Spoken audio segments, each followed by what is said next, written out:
The tides do not come from the moon. Correlation does not equal causation. What sounds more plausible?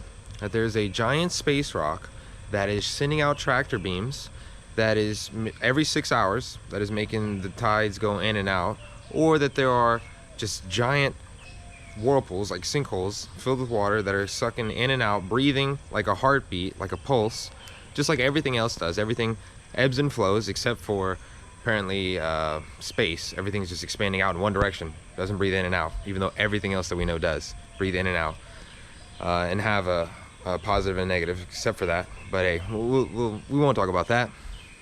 So if the moon is only facing one half of the globe at one given time, how would that even be affecting the whole globe's tides? How would it be affecting the whole tides at the same time? Wouldn't it make more sense that that tractor beam, the magic tractor beam that's sucking in and out every 6 hours perfectly, would just only affect one side of the globe at a time, rather than the whole thing? I don't know, that sounds a little too perfect of a story for me. It sounds more plausible, less of a leap, that there are just 4 giant whirlpools. There's actually a couple more, but there's 4 massive whirlpools that literally just going down and coming back up every 6 hours, which that is true. That we have that known, that these do suck and blow out water, like push water out every 6 hours, changing, and just so happens to coincide with the thing we call tides that we give up to the moon, which should be properly named Luna. That's the actual name of the moon, Luna. That's where we get the term lunar from. So the moon should be actually called Luna. So even mainstream media now says that there is an ocean 3 times bigger than our ocean on the surface beneath our ocean.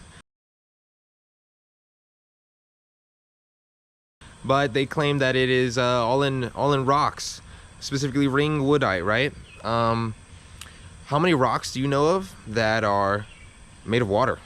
We got plenty of rocks in the ocean. They're not made of water. Rocks are rocks.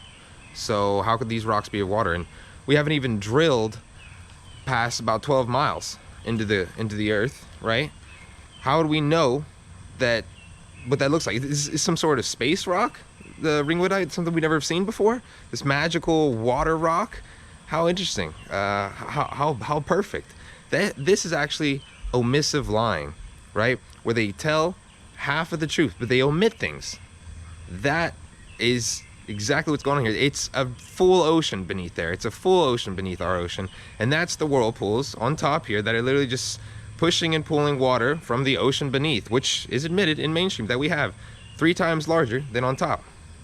These are literally the waters below, the deep waters, just like the waters above, the waters below, the deep waters that are talked about just even in the Bible, in Genesis, right at the beginning. I like to pull up just the beginning of Genesis right here from the Vatican Bible, Vatican.va, their website, their official website, their official Bible, the English version.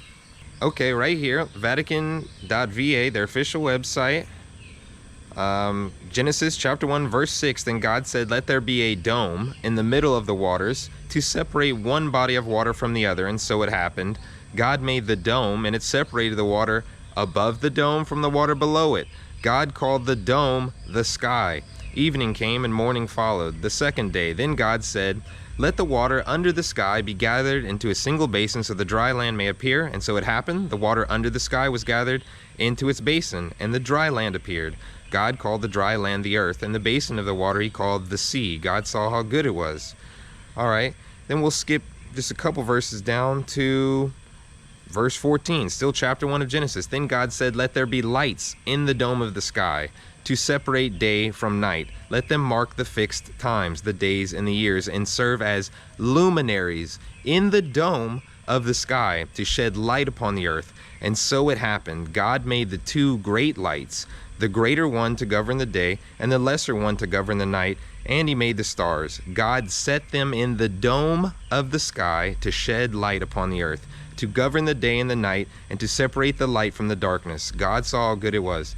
So, right there, it's been saying for a very, very long time, thousands of years, that there were waters deep below. We're only just now discovering that. And it says that the sun and moon were placed as luminaries.